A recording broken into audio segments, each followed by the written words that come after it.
And then just whisk your egg to break it up so that way when we separate the egg into halves, it has probably equal amounts of white and yolk. I mean, it doesn't have to be perfect. This is another rustic recipe.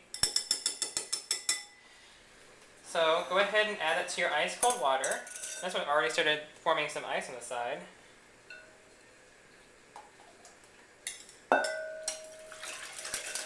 Whisk that together. I'll put the rest of my egg into the refrigerator. And then what we're going to do is we're going to pour the water right into the middle of the flour.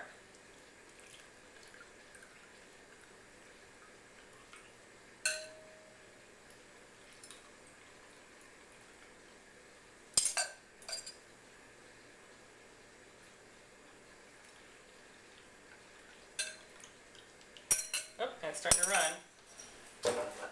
Might want to create a bigger well than I did. And what you want to do is you just want to incorporate the flour by going from the middle, from the outside into the middle. And what we'll do. So basically what you want to do is you probably want to create a wider well so that way it doesn't happen. And what you want to do is you just want to take the flour from the outside and put it into the middle. And what happens is the flour absorbs the water so it doesn't run around like it happens to me. But if it does, just use your bench scraper like I did and just keep pushing it back into the flour and incorporating it. And eventually it'll stop being so runny. Okay, and now what you want to do is you want to knead the flour until it turns into regular, well-moistened dough.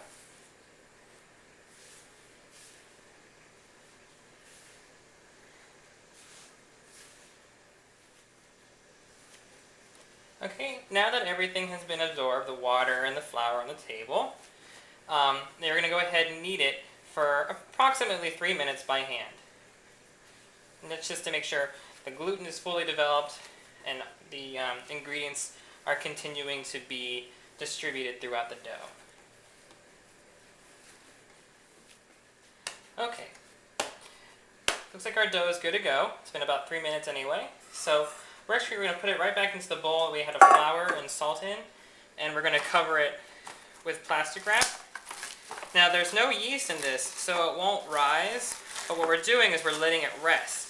And when we let it rest, we're allowing the gluten strands to relax, so that way when we roll it out, it won't try to stretch back into the position that it was before we rolled it out.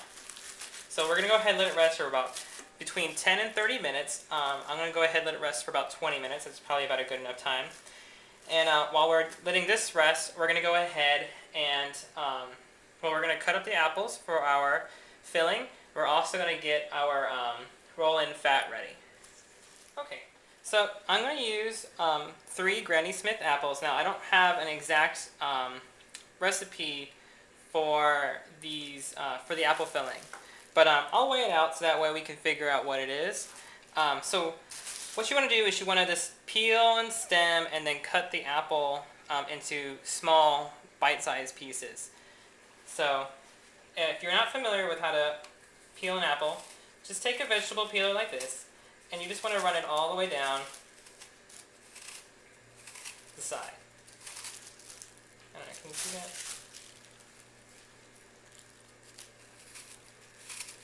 It's funny, in the pastry world, or in the culinary world, there's like 2 distinctions, obviously. There's the hot side, that makes like the food, the meat, and all that stuff, and then there's the pastry. And there's always like, bittersweet jokes between the two groups. Obviously each one there's like a little bit of competition, which side is better or whatever. Honestly, it's all food, it's all good. But one of the things when I went to my internship, one of the things that a lot of the hot side chefs or the people who are in pastry that knew hot side chefs, one of the things they would say is you can always tell who's a trained pastry chef because they'll use a peeler instead of a knife to peel fruit. And it's true, I use a peeler. I just feel more comfortable with it, but to them they feel like it's just one more tool you have to have in your toolkit. So whatever you're comfortable with, go ahead and use it.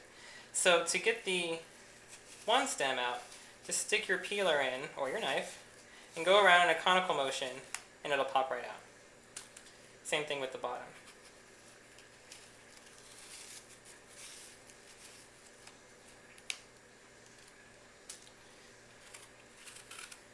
Okay, now normally I would just peel all of my apples and then cut them, but what I'm going to do is I'm going to show you what you want your apple to look like by the end of it, after you do all of them. So, cut your apple into quarters. And then what you want to do is you want to cut just straight across like this to get that middle core out, as well as any seeds that are in it. So what you want to do is you just want to hold it down and then cut at an angle to get like a triangle piece out of it. You can just double check to make sure you got it all. So just go ahead and do that for all the pieces.